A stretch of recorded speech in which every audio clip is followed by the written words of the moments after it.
plusieurs personnes. Khalid parlait de la première rencontre. Les entreprises performantes d'aujourd'hui, ou qui ont l'ambition de l'être, sont quasiment obligées, même si rien ne les y oblige, d'un point de vue des lois et règlements du Cameroun, de prendre en compte la responsabilité sociétale des entreprises, RSE. Dans les différentes lois du Cameroun, on fait référence à ce qu'on appelle les questions centrales. Si vous prenez les questions sociales, la loi camerounaise évoque cela. Si vous prenez les questions environnementales, la loi évoque les questions de gouvernance. D'ailleurs, ce n'est pas forcément la loi camerounaise, pas forcément l'OADA qui exige. Par contre, au niveau de la loi, au sens loi RSE du terme, comme on peut le voir dans d'autres pays, oui, à ce niveau-là, le Cameroun doit s'engager. Comme il a été, on a fait le premier forum des pionniers de la RSE ici. Le Cameroun a enclenché de 2017 à 2019 un processus d'élaboration d'une politique publique de RSE. Aujourd'hui, en s'appuyant sur la RSE, le Cameroun peut aller loin dans l'atteinte des objectifs de développement durable. Et la rencontre d'aujourd'hui avec plusieurs entreprises, plusieurs grandes entreprises et aussi avec le patronat démontre aujourd'hui qu'il faut qu'on aille loin sur cette loi, sur la responsabilité sociétale des entreprises au Cameroun.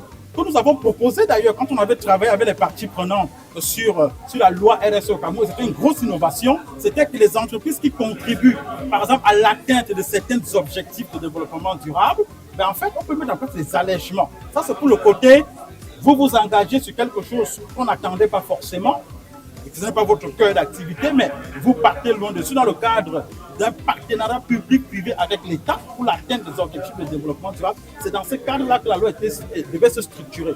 Maintenant, la loi camerounaise doit aussi exiger, et on est très en retard là-dessus, que les entreprises produisent des rapports de durabilité.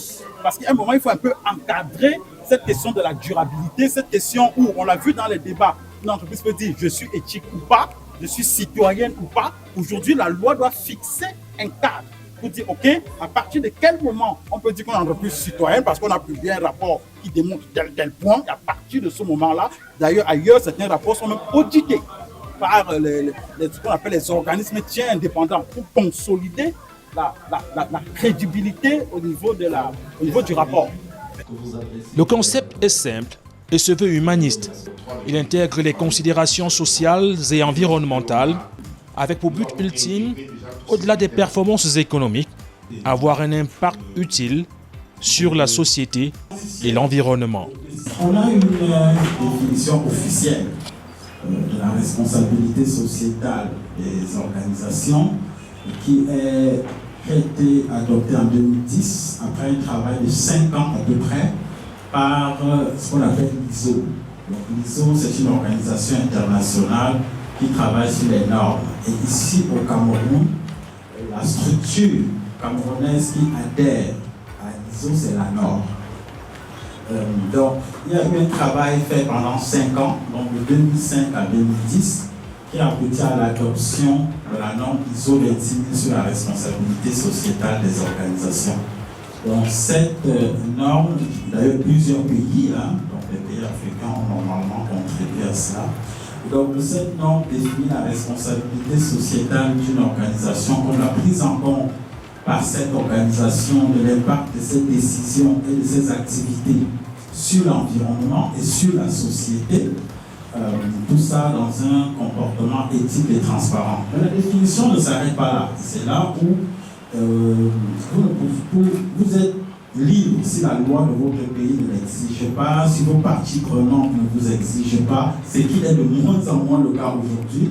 Mais à partir du moment où vous dites je m'engage dans une démarche RSE, vous devrez suivre un certain canevas. Donc le premier, après cette première strate, la définition, c'est de dire que la responsabilité sociétale d'une organisation doit contribuer au développement durable et à l'amélioration de la santé. D'ailleurs, aujourd'hui, après l'adoption des objectifs de développement durable en 2015, aujourd'hui, quasiment toutes les organisations, quand on fait votre diagnostic RSE, vous faites une politique RSE, après vous vous positionnez sur les objectifs de développement durable. Parce que la responsabilité sociétale doit contribuer à l'atteinte des objectifs de développement durable.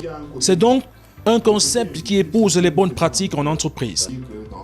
Le continent africain, aujourd'hui plus qu'hier, semble prendre la question très au sérieux À cet effet, le cabinet Afrique RSE Cameroun, entité du groupe panafricain Afrique RSE, organise le forum Doing Good in Africa. L'événement se déroule dans un quartier des affaires de la capitale économique du Cameroun, Douala. La gouvernance, pour moi, est un point non négociable aujourd'hui.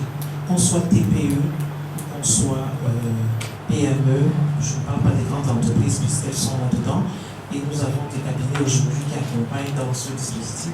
Ce n'est pas de l'argent jeté. Voilà. La deuxième chose, c'est peut-être pas une recommandation, mais c'est un engagement que moi je peux prendre parce que, échangeant énormément avec les responsables de la commission bancaire aujourd'hui, parce que ce sont des ex-collègues, c'est peut-être effectivement de les amener à intégrer dans les révisions de la réglementation qu'ils font aujourd'hui ces critères ESG pour que ça devienne une obligation de le faire.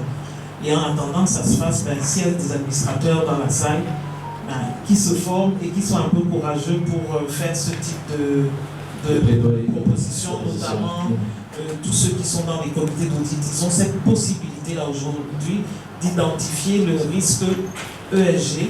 Après, quand ils l'auront identifié, il faudra que la direction générale travaille, mais au moins ce sera déjà un grand pas de fait. Le promoteur Thierry Téné, pour l'occasion, réussit l'exploit de faire venir de hauts cadres de plusieurs entreprises parmi les plus connues au Cameroun.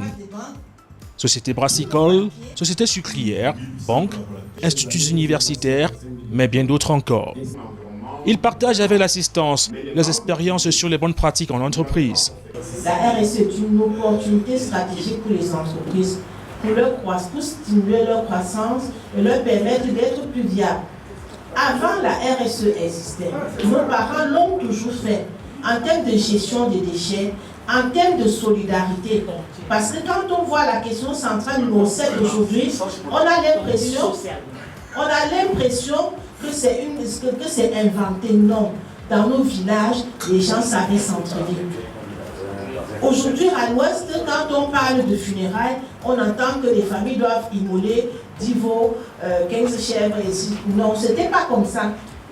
Quand une personne dans le village était en détresse, ce sont ses voisins qui se mobilisaient pour apporter de quoi recevoir les personnes qui venaient afin de réconforter la famille en difficulté. La famille en difficulté n'était pas obligée d'immoler tout ce qu'on demande aujourd'hui.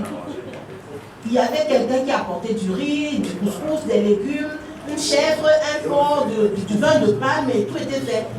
Les échanges sont enrichissants. Les différents panélistes répondent aux questions parfois embarrassantes dans une ambiance de convivialité. Ce jeu de questions-réponses permet de parfaire la compréhension.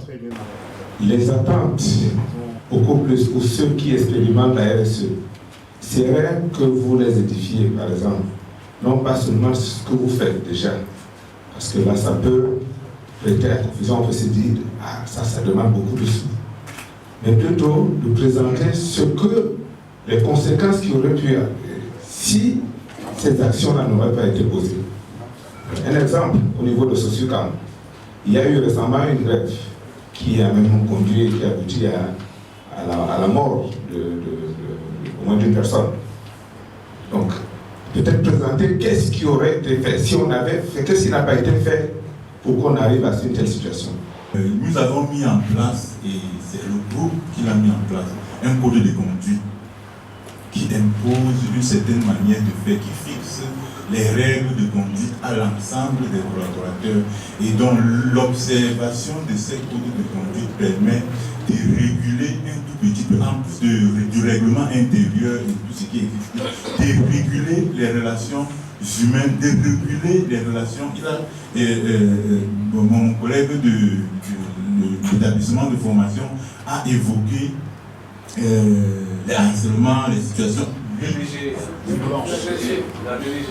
Les violences et tout ça, ça existe, mais il faut être capable d'écouter, d'identifier, il faut mettre en place une procédure de signalement, une procédure de traitement des signalements et de gérer chaque fois ces signalements de manière à marquer les esprits de chacun par le fait que ici on ne tolère pas telle chose. Les bonnes pratiques au sein des entreprises, les objectifs de développement durable, la féminisation des postes de responsabilité qui deviennent des évidences dans d'autres pays, notamment le Maroc, tarde encore, même s'il y a quelques évolutions, à être prises en compte par la politique gouvernementale au Cameroun. De la RSE, c'est d'améliorer les conditions de l'ensemble des parties prenantes. L'ensemble des parties prenantes. Les populations, ce qu'on appelle communauté et développement local, ce sont l'une des parties prenantes. Et donc, les salariés, la communauté, les prestataires. Je tiens à rappeler que le taux de décès des PME au Cameroun, et moi-même j'en suis victime en tant que PME, c'est bien parce que les grands donneurs d'ordre ne payent pas dans les délais. Bien que la question des délais de paiement, la question des délais de paiement, l'État lui-même, il paye ses prestataires à quel délai? Mais comment voulez-vous dans ce cadre-là que les choses puissent se développer? Donc, je disais ça pour dire qu'il y a les communautés de développement local en termes de qu'est-ce qu'on peut faire pour la santé, pour l'éducation, pour les communautés riveraines, mais il y a les prestataires fournisseurs qui attendent les délais de paiement, coûts respectés, qui attendent également qu'on ne leur demande pas de faire la corruption pour gagner des marchés. Il y a des clients qui attendent des produits de qualité, un service après-vente qui est suivi. En fait, c'est l'ensemble des composants, des parties prenantes qui attendent que les entreprises s'améliorent. Après aussi, on a des entreprises qui veulent faire, je vous le rappelle encore, qui veulent et qui font d'ailleurs. Mais on est dans un contexte où rien n'est structuré. Il n'y a pas la primeur à celui qui va loin. Je me rappelle un moment où on parlait de champion national. Même là, on en parle. Mais parfois, le champion national est celui qui a peut-être des bonnes performances financières, mais parce qu'il a des pratiques qui ne sont pas très bonnes au regard de la durabilité. Le forum est également l'occasion de récompenser les entreprises et organisations camerounaises pour la prise des initiatives remarquables et exemplaires en matière de durabilité. La différence avec cette caravane qu'on a aujourd'hui, c'est qu'on a retiré un de nos camions qu'on utilisait pour faire la publicité et les sponsoring, l'orchestre, tout ce qui va avec, pour transformer en camion hôpital qui va sillonner toutes les régions du Cameroun pour sensibiliser, dépister, soigner les populations dans plusieurs départements. Quand on arrive sur le camion hôpital, on a droit à faire 7 examens et tous les malades repartent avec un kit de santé pour toute la période pour se soigner. Le Doing Good Award Cameroun 2025 va décerner 11 distinctions à l'occasion. Des distinctions qui sonnent comme un appel de pied au gouvernement de la République. Les participants ont proposé que ce type de forum puisse être organisé plus souvent pour permettre aux entreprises de placer définitivement la RSE au cœur de leurs pratiques au quotidien.